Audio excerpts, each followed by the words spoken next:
As a result of our work in war zones and training teachers in helping people design their consciousness, we're often asked what emotions are and what can you do about them if they're not as pleasant as you'd like them to be. And so I thought I'd share a few experiences and conclusions based on our work and give you some insights that might help you understand and some directions and pointers in where to look. So emotions turn out to be a rather complex phenomenon in the human psyche and calling on all kinds of different features of it. So let's resort to yoga's experience and understanding of the layers of experience to understand emotions. So first of all, there's your physical body. And let's take an emotion to give examples as we go through this. So let's try grief.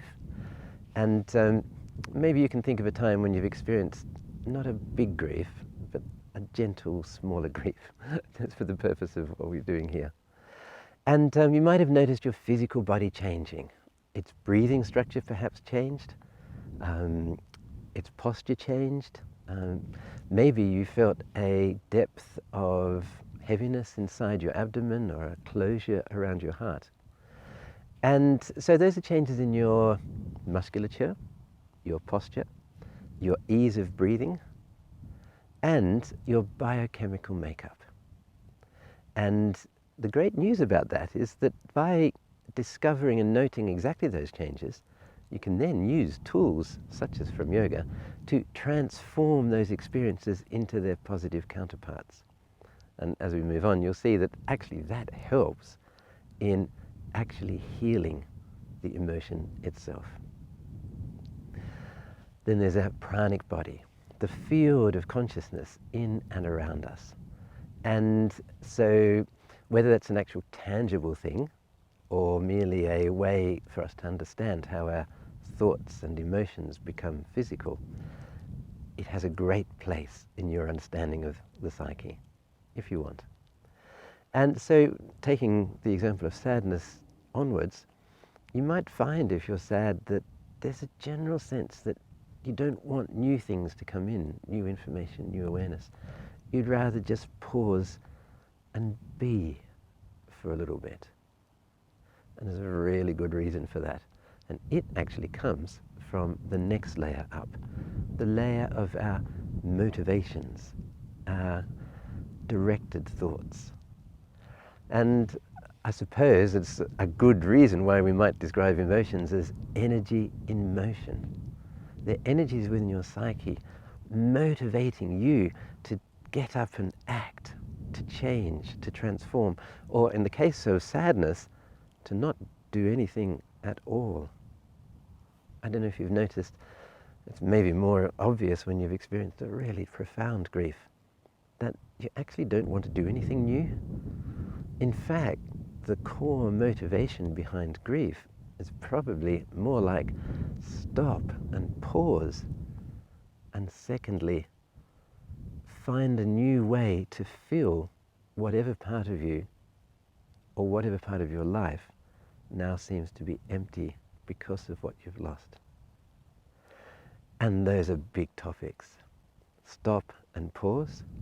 Well, hopefully you can do that. And might I suggest that if you're feeling grief, it's really worth doing that. Stop and pause. And secondly, find a way to refill that part of you or that part of your world that has become empty. How do we do that? It's a big topic, and it's better explored through the next layer up in our experience and discovery of emotions. Our intellectual body, or our discriminative body, or the body of knowings, conclusions, and attitudes and beliefs. I use the word body in the sense of a part of our consciousness, from physical all the way up to connected infinite consciousness. A separate body, or at least a feeling that it's a separate body, from physical through pranic, through motivational, through the part of our consciousness that does discrimination, reasoning, concluding, knowing. And the strange thing is, it's not always very accurate or real in coming to the conclusions it makes. A plus B equals C, sometimes. But I don't know about you, but you might have noticed inside yourself, or with some of your friends and beloveds, that A plus B doesn't normally equal C. In fact, it might equal X or F or Z or something completely different. And that's because there's a complex web of memories and patterns and habits and prior ways of doing things embedded in all of the layers I've just talked about, and particularly the body of the body of intellect and knowings. And so when it comes to something like grief, what's our knowing? I bet we know that we've lost something. And if it's a really deep grief, it's probably not something we can ever, ever hope to recover. And that's a big thing. And what can we do about it? Well, a lot of what we can do about it is to take the previous stages that I've talked about and take any one of those individual symptoms and use your practice of yoga or meditation. Yoga is particularly good at this, for transforming each to its positive counterpart. And remarkably, that has the effect of reprogramming your psyche, the unconscious part of your mind, to head towards the positive or the transformed and wholly healed part of your psyche. There's much more to be said about that. I talk about it in more depth and in more detail later, but I hope you can take that just as a statement for now, that it is possible to transform the energies of disturbance and loss and difficulty within our psyche back to the more connected and magnificent parts of your own psyche. And that's a marvelous thing. And thus, this knowing from, for example, grief, that I've lost something, begins to have some flexibility. And eventually, I begin to discover that there is fullness available to my consciousness, even in my darkest hours. And those people who have discovered how to access that fullness, even in times of great difficulty, they are the mature, the really wise, and the beautiful souls in your life. And perhaps you are one of them as well for your friends and loved ones.